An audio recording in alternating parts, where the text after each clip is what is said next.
السلام علیکم جی دوستو، سب خیریت سے انشاءاللہ عز و جل۔ رمضان المبارک میں آپ کو ہماری ایک سے ایک اچھی ویڈیوز ملیں گی۔ اگر آپ چاہتے ہیں کہ آپ کو ہماری ویڈیوز بآسانی مل جائے کریں تو ہمارے چینل کو سبسکرائب کیجئے تاکہ آپ کو ہماری ویڈیوز خود بخود مل جائیں اور آپ اس سے استفادہ حاصل کر سکیں۔ تو آئیے آج ان لوگوں کا ذکر کرتے ہیں جن کو اللہ تعالیٰ رمضان المبارک میں بخش دیتا ہے۔ چنانچہ حضرت سیدنا عبداللہ بن مسعود رضی اللہ تعالی عنہ سے روایت ہے کہ شہنشاہ ذی شان مکی مدنی سلطان رحمت عالمیان محبوب رحمان عز و جل و صلی اللہ تعالی علیہ وآلہ وسلم کا فرمان رحمت نشان ہے، رمضان شریف کی ہر شب آسمانوں میں صبح صادق تک ایک اعلان کرنے والا یہ اعلان کرتا ہے، اے اچھائی مانگنے والے مکمل کر، یعنی اللہ تعالیٰ کی اطاعت کی طرف آگے بڑھ اور خوش ہو جا، اور اے شریر شر سے باز آ جا اور عبرت حاصل کر۔ ہے کوئی مغفرت کا طالب کہ اس کی طلب پوری کی جائے؟ ہے کوئی توبہ کرنے والا کہ اس کی توبہ قبول کی جائے؟ ہے کوئی دعا مانگنے والا کہ اس کی دعا قبول کی جائے؟ ہے کوئی سائل کہ اس کا سوال پورا کیا جائے؟ اللہ تعالیٰ رمضان المبارک کی ہر شب میں افطار کے وقت 60,000 گناہ گاروں کو دوزخ سے آزاد فرما دیتا ہے، اور عید کے دن سارے مہینے کے برابر گناہ گاروں کی بخشش ہو جاتی ہے۔ تو خوش ہو جائیے، رمضان المبارک کی جلوہ گری تو کیا ہوتی ہے، ہم غریبوں کے وارے نیارے ہو جاتے ہیں، اللہ تعالیٰ کے فضل و کرم سے رحمت کے دروازے کھول دیے جاتے ہیں اور خوب مغفرت کے پروانے تقسیم ہوتے ہیں۔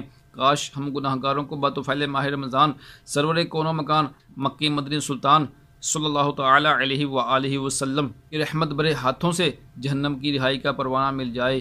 امام اہل سنت رحمت اللہ تعالی علیہ بارگاہ رسالت میں عرض کرتے ہیں، تمنا ہے فرمائیے روز محشر، یہ تیری رہائی کی چٹھی ملی ہے۔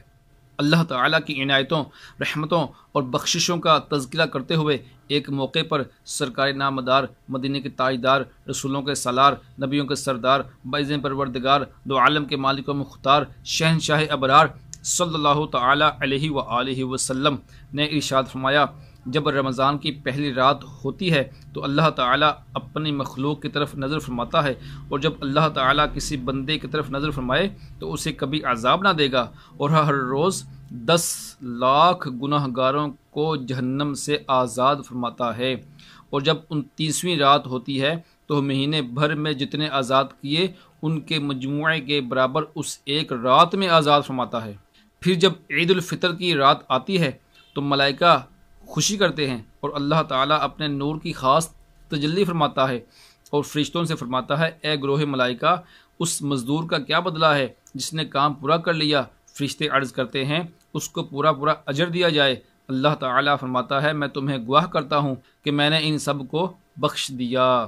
یہ تو رمضان المبارک کے عام دنوں کے برکتیں ہیں، آئیے رمضان المبارک کے جمعوں کی کتنے برکتیں ہیں وہ سنیے۔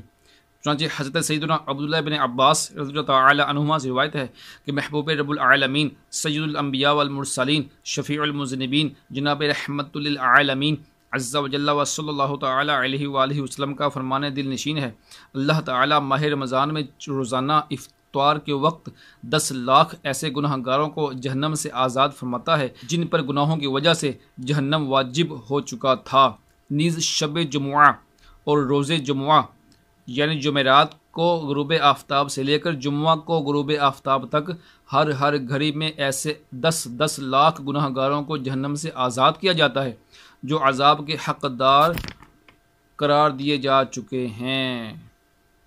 عصیاں سے کبھی ہم نے کنارہ نہ کیا، پر تو نے دل ازردہ ہمارا نہ کیا، ہم نے تو جہنم کی بہت کی تجویز لیکن تیری رحمت نے گوارا نہ کیا۔ تو اندازہ کیجئے اللہ تبارک و تعالیٰ کی رحمت کس قدر جوش پہ آتی ہے رمضان المبارک میں۔ تو ہمیں بھی چاہیے کہ گناہوں سے بچ کر زیادہ سے زیادہ نیکیاں کر کے زیادہ سے زیادہ اللہ تعالیٰ کو راضی کرنے والے کام کر کے اللہ تعالیٰ کی رحمت کے حقدار بن جائیں۔ اے کاش ہم بھی مغفرت یافتگان میں شامل ہو جائیں۔ اللہ تعالیٰ رمضان المبارک کی بابرکت گھڑیوں کے صدقے ہم سب کی کامل بخشش فرما دے۔ مجھے بھی دعا میں یاد رکھیے۔ بہت بہت شکریہ۔ السلام علیکم۔